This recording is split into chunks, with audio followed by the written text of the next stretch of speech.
You can also subscribe to this podcast and donate to us if you like what we do via our Buy Me a Coffee page. Prague was just named the most beautiful city in the world by Time Out magazine, and we make it high up on lots of other lists as well. Let's just face it, Prague is super, and this episode will look at some superlatives in this superb city in the center of Europe. This time round, we're going to look at some of the longest things in town and the shortest, and some of the history of those things as well. Call it the long and short of Prague.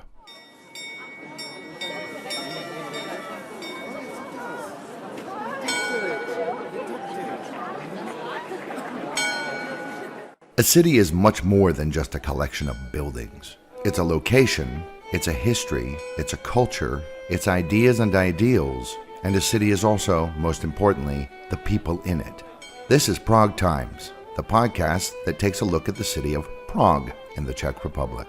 With more than 1,000 years of history, there's a lot to talk about. We'll talk about the past of Prague, but we'll also talk about the city as it is today, future plans for the city, and much more. It's Prague then, Prague now, and Prague later. And this is Prague Times.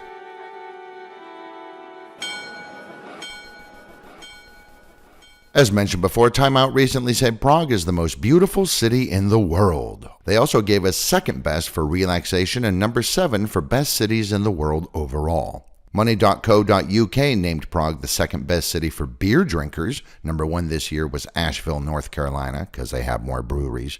ABCFlora.com ranks us at number 1 for which cities have the best parks, and the European Forest Institute named Prague Forest City of the Year for 2021, though that was partly because the annual conference is happening here right now.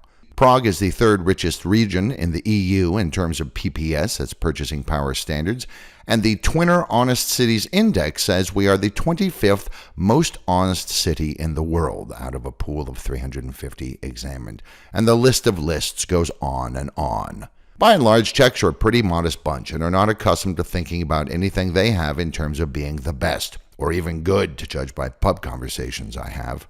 For example, many of the locals express disbelief when told that Prague Castle is the largest ancient castle complex in the world. It's even in the Guinness Book of World Records. A typical response to that is, well, that book must have made a mistake. So we're going to look at some superlatives here in the city of 100 spires at a more modest scale. Like what are some of the longest things here in town and the shortest? Let's talk bridges. The longest bridge is the Negrelli Viaduct connecting Karlín in Prague 8 with Holešovice in Prague 7 across the river across Stavnica Island. At 1,110 meters long, that's 3,641 feet, it is the longest rail bridge north of the Alps and was the longest of its kind anywhere in Europe until 1910. It's still the longest railway bridge in the Czech Republic and third longest overall bridge. Finished in 1850 by Tyrolean civil engineer Alois Negrelli, who was born Luigi, it is the second oldest remaining bridge in Prague. Negrelli would later go on to helm the building of the Suez Canal. This bridge has 87 stone arches, 8 of which are actually in the river. The whole thing is made of granite from the old Schwarzenberg quarry, 85 kilometers southwest of Prague, which was flooded and turned into the Orlík Reservoir, the largest hydroelectric dam in the country. And the Žďákov Bridge, which crosses it, was the longest arch bridge in the country and the longest supported arch bridge in the world back in 1967 when it was built, and is today still the 37th longest span in the world. Over 300 men from many different countries helped build the viaduct here in Prague, and its construction was the first time steam lifting machines were used on a large-scale project. The viaduct was deemed a cultural monument in 1964 and has recently undergone extensive and expensive renovations. The best part of that was an ambitious plan to turn the archways over on the Karlín side into a long gallery of fun. This one would be a cafe, that one a food stall, this one a small cinema with outdoor seating, that one a tiny live performance stage, this one an art gallery, and so on. It would have transformed that whole area where Karlín meets Florence, and it was slated to open in the summer of 2020. But COVID lockdown delayed those plans and may even have scuttled them entirely. Only time will tell, but I sure hope that project still goes through because it would be awesome. The longest car bridge in Prague is 485 meters long, or 1,591 feet, the Nuselski Most, or Nusla Bridge, which goes over the Nusla Valley and connects Pankratz and the area around the Congress Center with Vinohrady. Eventually, a tunnel for the metro, Line C, the Red Line, would become attached to this bridge. This is also the highest bridge in Prague. Completed in 1973, it became a favorite place for depressed people to jump off, earning it the nickname of the Suicide Bridge. Residents down in the valley frequently complained about, bodies plummeting the 42.5 meters, or 139 feet, onto their streets and rooftops and into their yards and parks. In 1990, a net was hung from the bridge to try and catch the despondent, but with not much effect. In 1997, the railing height was raised from 1 meter to 2.7 meters. That's almost 9 feet.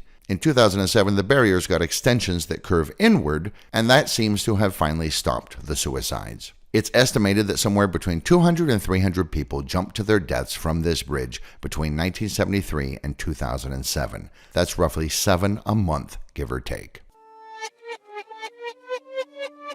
For people on foot, the longest pedestrian-only bridge in Prague is the Charles Bridge, at 516 meters long. That's 1,693 feet. It's also the oldest, however, and we will talk about that in detail in a future Superlatives episode.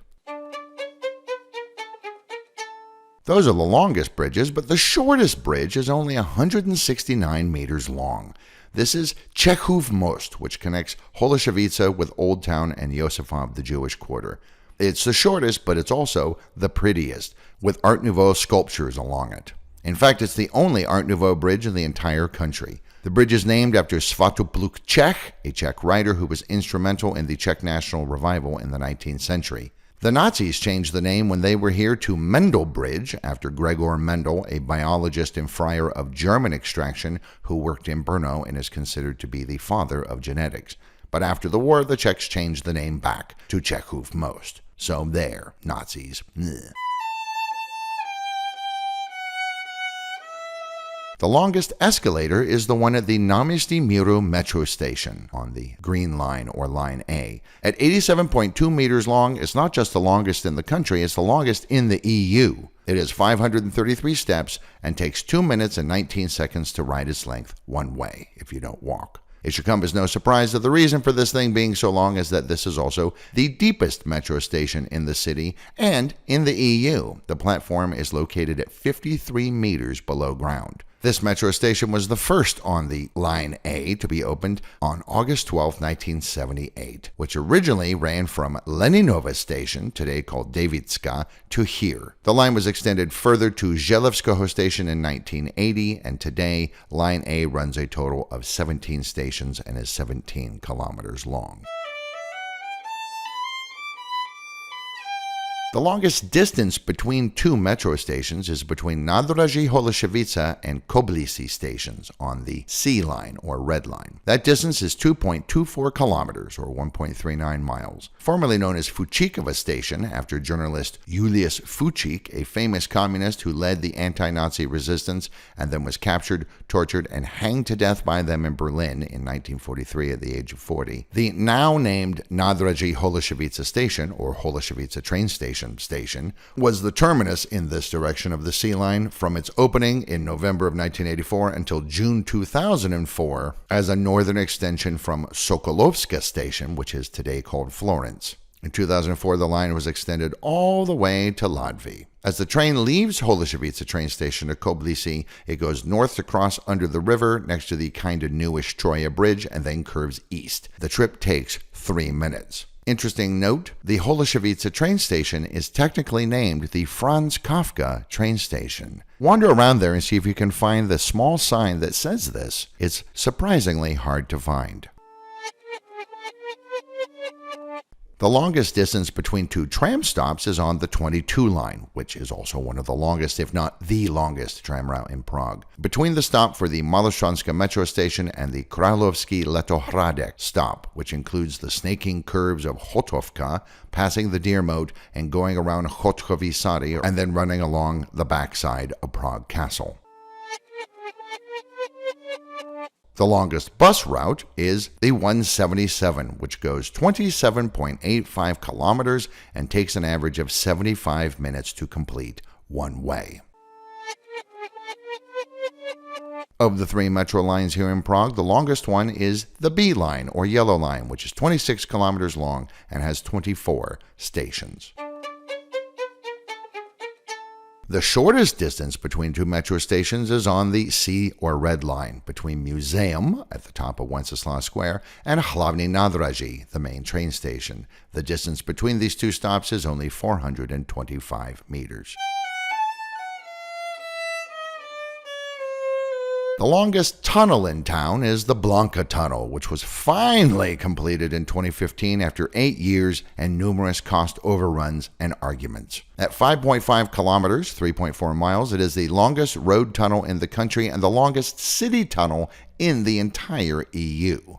Technically, it's not one tunnel, but three interconnected tunnels, the Bubenecki, the Davidski, and the Brusnicki. It's part of the Městský okruh, or City Circle Plan, a series of highways that circle the city and tunnels to connect them, designed to get longer distance traffic off the overcrowded city streets of the center. The Blanka Tunnel was first planned out back in 1993, but institutional inertia delayed things until 2004 with an eye to opening in 2011. Estimated cost 21.2 billion crowns. But you know how these things go. Costs spiraled out of control and eventually reached 43 billion crowns, making it the most expensive project in Prague history. And that figure doesn't even include all the construction costs. Controversy and ineptitude dogged the whole thing from start to finish. Many thought it had been pushed through without proper eco-evaluation by the road lobby. Yes, there is a road lobby. And that while it may have made sense back in the 90s when it was first planned, this was not the way for a forward-thinking 21st century city to proceed. And then there were the contracts, never really a strong suit in this country anyway. When the city claimed that there were contractual clauses that meant they didn't have to pay for certain things, Metroslav, the construction firm, stopped work until Prague ponied up the 2.1 billion crowns in fees. The company actually put up signs along Letna Park saying, "We did the work, now you need to pay." A building permit from 2004 stipulated that a certain portion of work on the tunnel couldn't even begin until another section of the city circle up in the northeast was completed, and then that segment ran into its own set of troubles and work there stopped. Metroslav eventually continued working on the Blanka Tunnel when estimates for that other section said it wouldn't be done until the year 2028. The city, however, continually tried to withhold payments to Metroslav based on this contract stipulation. And then there are the holes. A sinkhole opened up in Stromovka Park one day, which the tunnel goes underneath. This caused alarm and delays and cost overruns. That got repaired, and then another one opened up, not far from the first one. Once that had been dealt with, a third hole opened up near the Ministry of Culture over by Prague Castle. Arguments as to who would pay the tens of millions of crowns in damage repair delayed the tunnel construction even further. Because of these and other issues that came up, the city tried to say that the previous city administration signatures on the contracts did not, in fact, oblige them to honor the contract. After all, we're a different group of people. The anti-corruption police stepped in and told the city that, yes, actually, you do have to pay the monies owed. Despite everything, it finally opened, and it seems like Prague drivers like it. An estimated 88,000 vehicles use the four-lane tunnel every day, and initial studies suggest it has, in fact, alleviated traffic in the city center, which, after all, was its purpose. Prague's longest pedestrian tunnel is the Žižkov Tunnel that runs downhill from tiny Tachovské náměstí in Prague 3's Žižkov district under Vítkov Hill to Karlín in Prague 8, or, of course, going uphill if you're heading the other direction.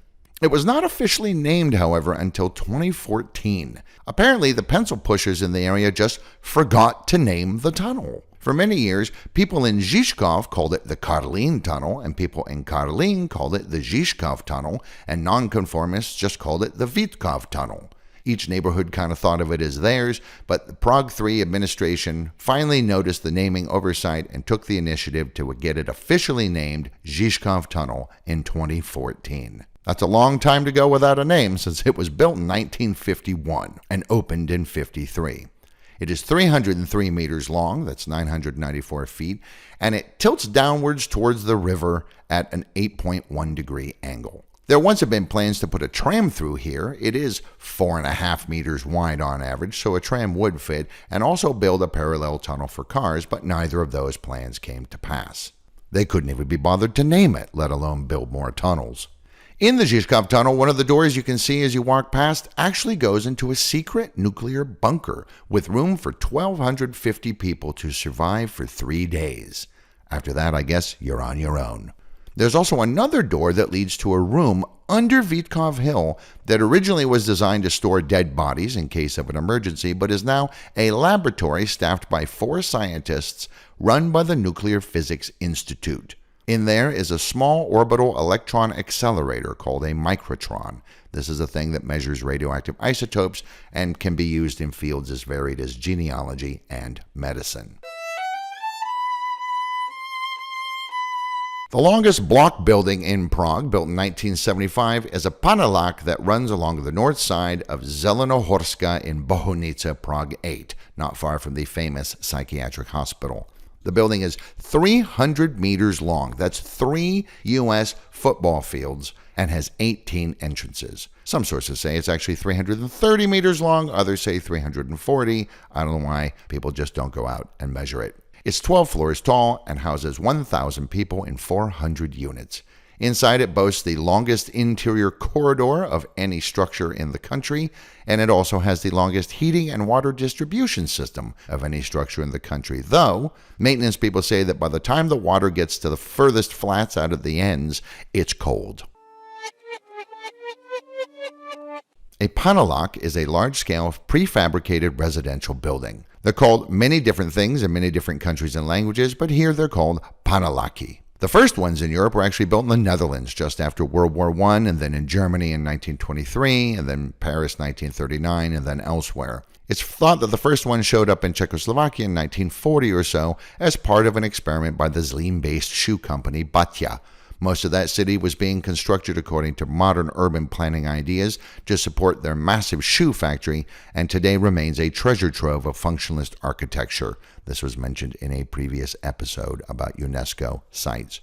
Early paneláky were really cheap and fast to put up, with walls often made of hardwood covered in either a thin rock like slate or even sometimes just cardboard. After World War II, the communists took quite a shine to these structures. After all, everybody was guaranteed housing under their system. The first paneláks started going up in Prague in 1952. The first housing estate in the city, that's what the British call them, this is a large area made entirely of these panel houses, in Czech called a sídliště, went up at Zelená líška, or the Green Fox, in Pankratz.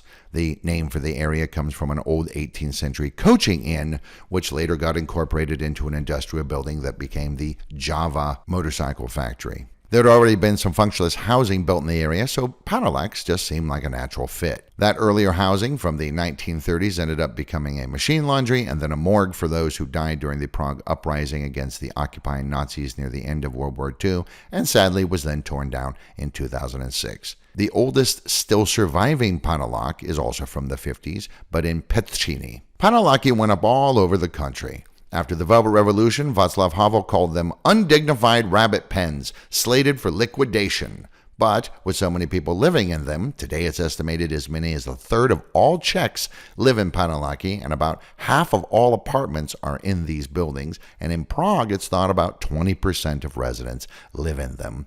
It's just not feasible to tear them down. Where would people go? So the sídliště have been getting facelifts, with more modern amenities inside and nice colors and patterns on the outside. The new metropolitan plan for Prague focuses a lot of attention to these areas, which are often sort of around the outskirts of the city. There are big ideas refurbishing these areas, adding more leisure spaces, common use spaces, daycares, schools, and even offices. The idea seems to be to make each sídliště a sort of mini city unto itself. So many people live in them, there's really no stigma attached to being in a paneláks. Flats here remain an affordable option for middle-class people, and even former Prime Minister Jan Fischer lives in one. No, they're not pretty, but they are interesting, and they do sometimes help create a sense of enforced community. Film director Vera Chytilova made the rather famous Panel Story in 1979, and the innovative Czech movie Kino Automat, also called Člověk a jeho dům, or Man in His Home, which premiered at the 1967 World Expo in Montreal, and which is considered to be the first interactive movie ever, is also set mainly in a paneláks.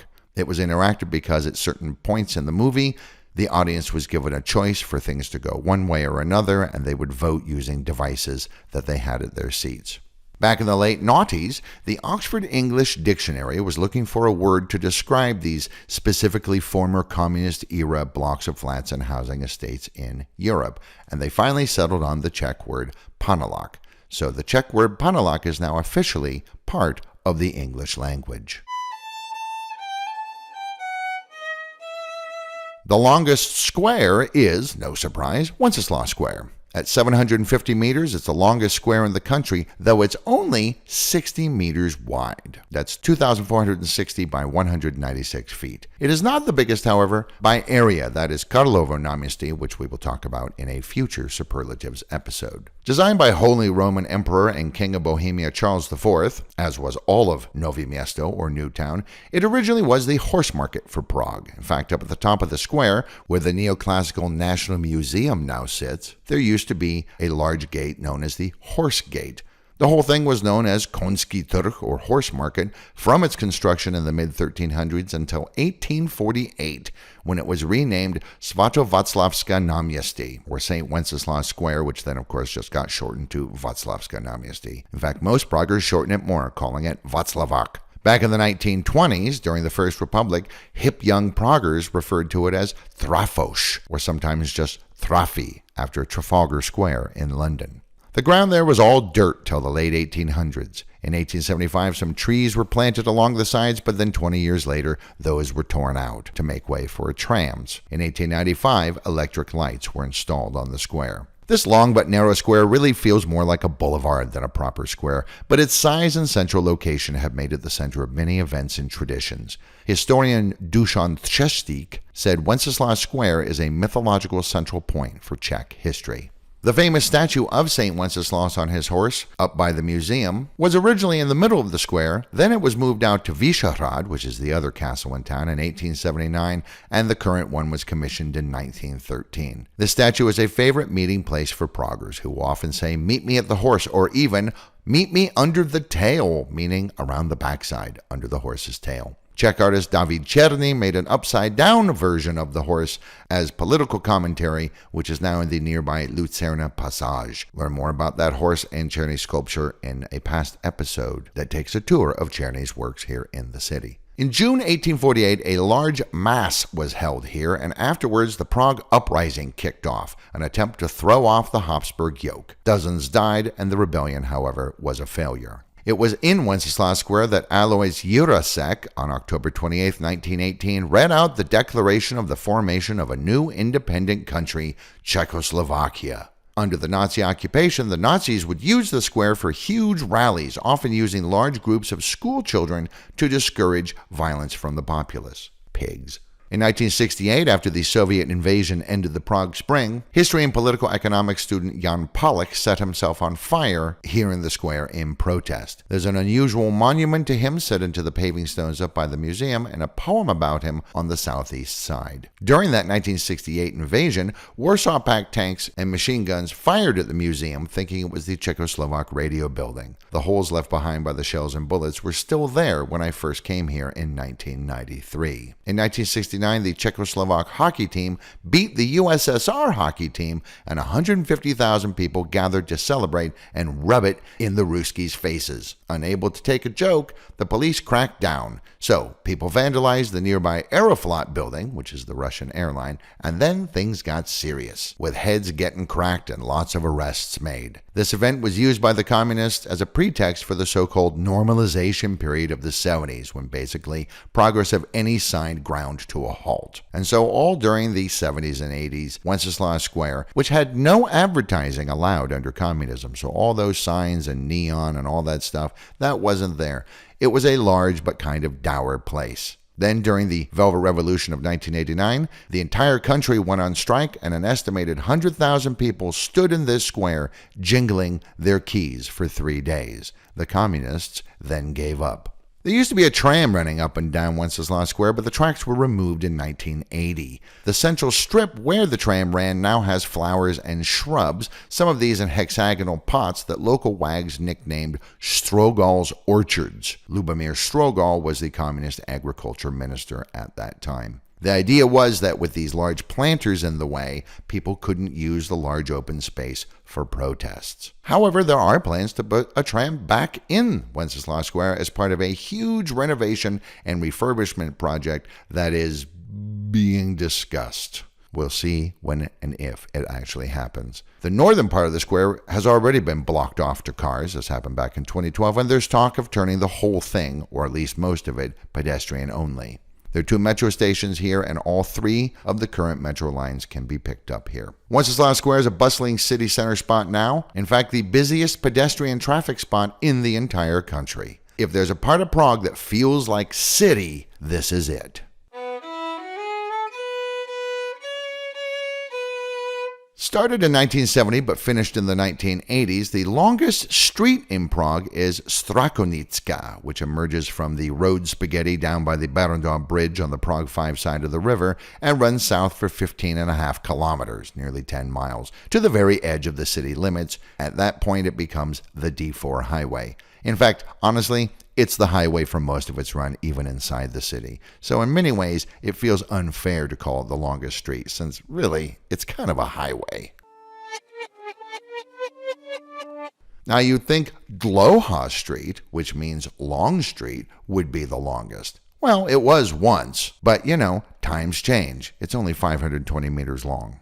Vinohradská is one of the longest in the city proper, running through 4 city districts.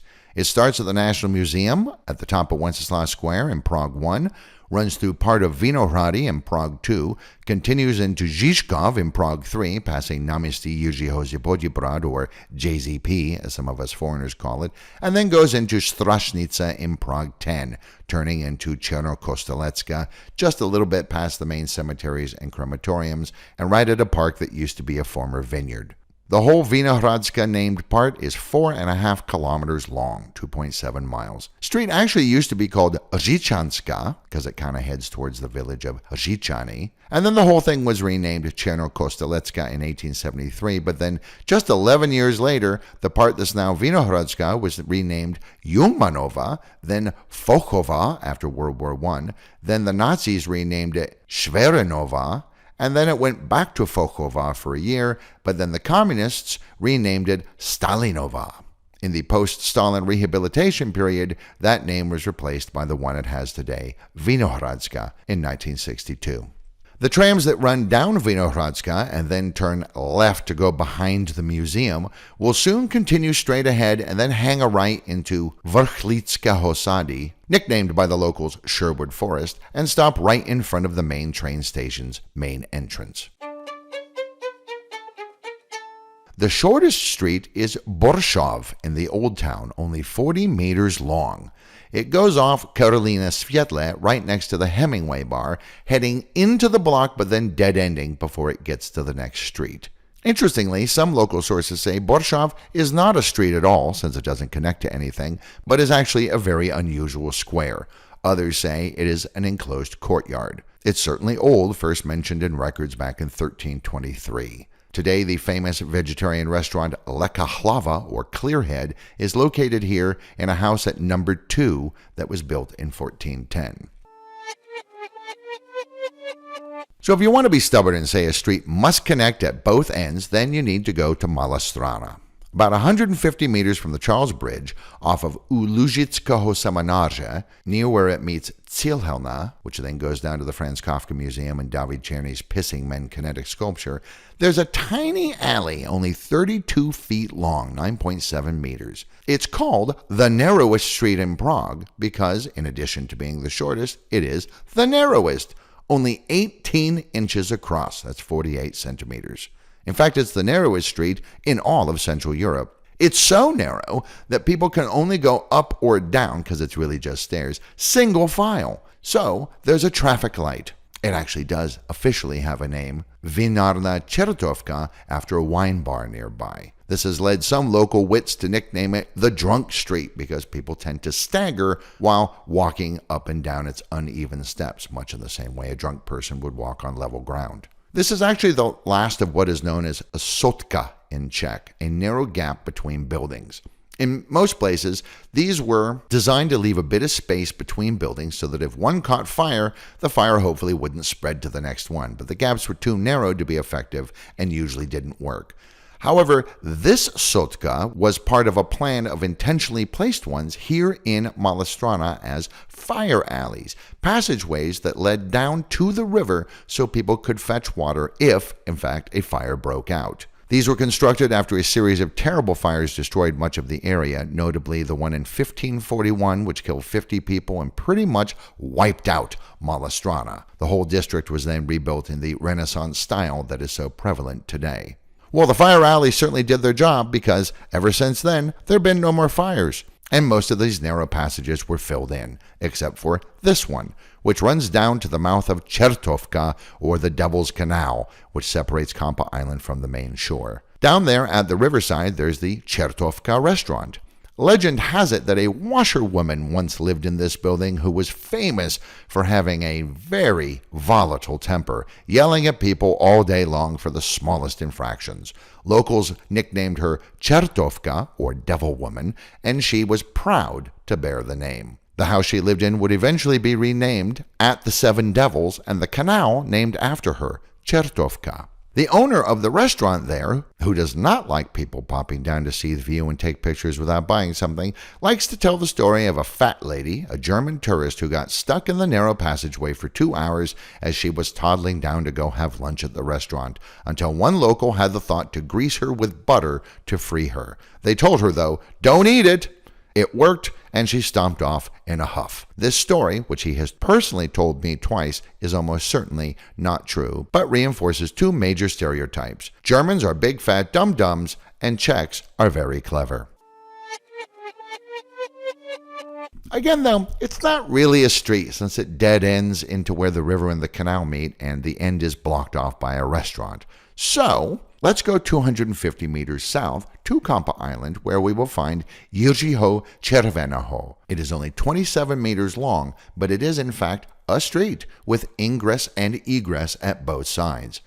Named after former lawyer turned writer, composer, and cabaret artist Jiří Červený, or George Red, who founded the famous Červená sedma, or Red 7 Cabaret, in 1909 on Hybernska Street off of Náměstí Republiky, where the Central Hotel now is. This narrow alley, it's narrow but two people could pass, runs from Na Kampia, which means on Kampa, which is sort of the main drag on the island, to Hroznova, or Grape Street. Hroznova used to be the main drag and in fact was called Na Kampia until it was renamed in 1870 after a famous house here, U Zlatého Hroznu, or At the Golden Grapes, a Renaissance house that had Baroque extensions added in 1853.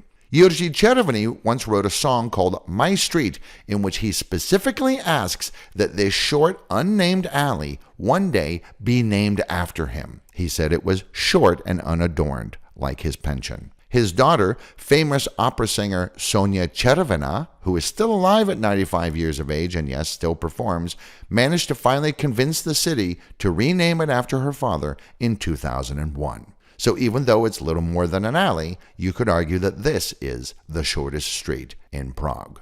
And now a section from the Czech national anthem. You'll find out why in a few moments.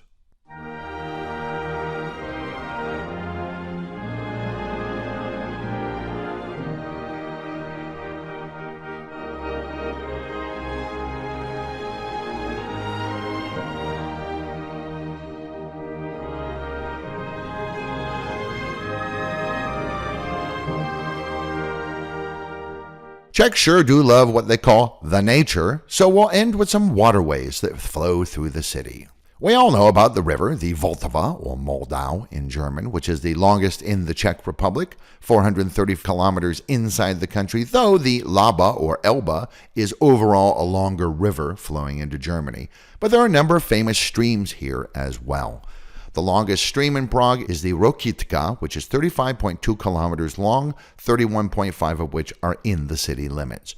It originates at a spring in the village of Tahovec, about 16 kilometers southeast of Prague, and flows northwest into the city through the Rokitka Natural Preserve out in Prague 22 to the east, meanders into the Dolny Pochernica Chateau Park, creating a number of ponds along the way. It forms the Kiski Pond in Prague 14/9, turns west, cuts north, forming another pond, Hořejší Pond, flows west again past the Sparta Rugby Club in the lovely Povedňák Park, which has a very nice lookout deck and a restaurant, and then finally joins up with the Vltava at Tomeriovo Sady, a park in Líben in Prague 8.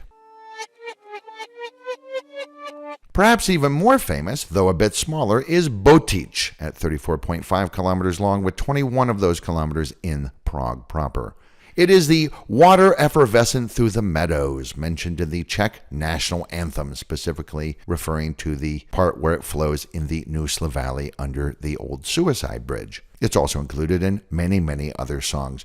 Over the years, its name, which means swelling, a reference to its frequent flooding, has apparently been pronounced both Botič with an I and Botič with a Y, which in modern Czech sounds almost exactly the same, but apparently native speakers can hear a difference. I just know that I can't. However you say it, Botič is home to trout, eel, carp, pike, and lots of other fish, as well as green and fire-bellied toads.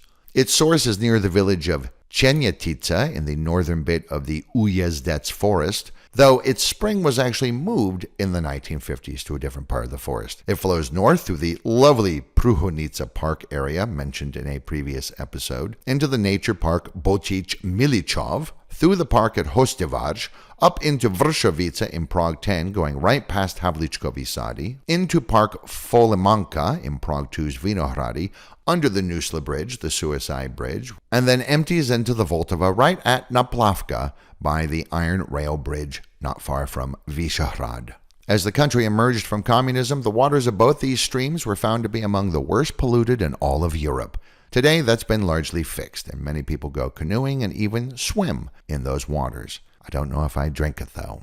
Both streams are quite lovely and pass through numerous natural areas and parks, all of which are worth checking out in your free time. The shortest stream is Mariánské Potůček in southern Prague 5 down by Malá.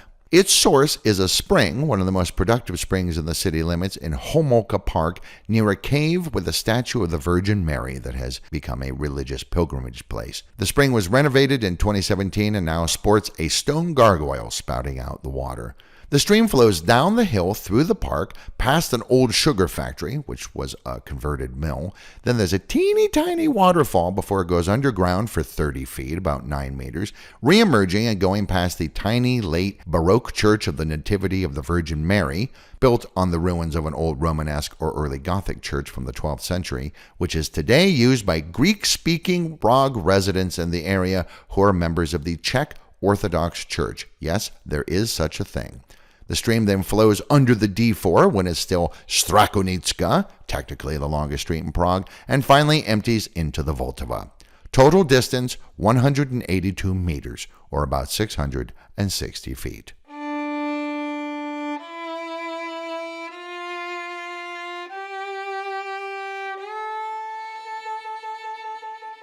So there you have it, the long and the short of Prague. In future episodes, we'll look at other Prague superlatives like the biggest and the smallest things to see in town and more.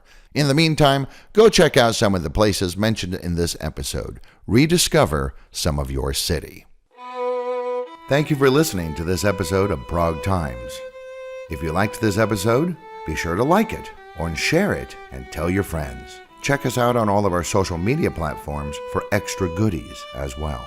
Until next time, this has been Prague Times.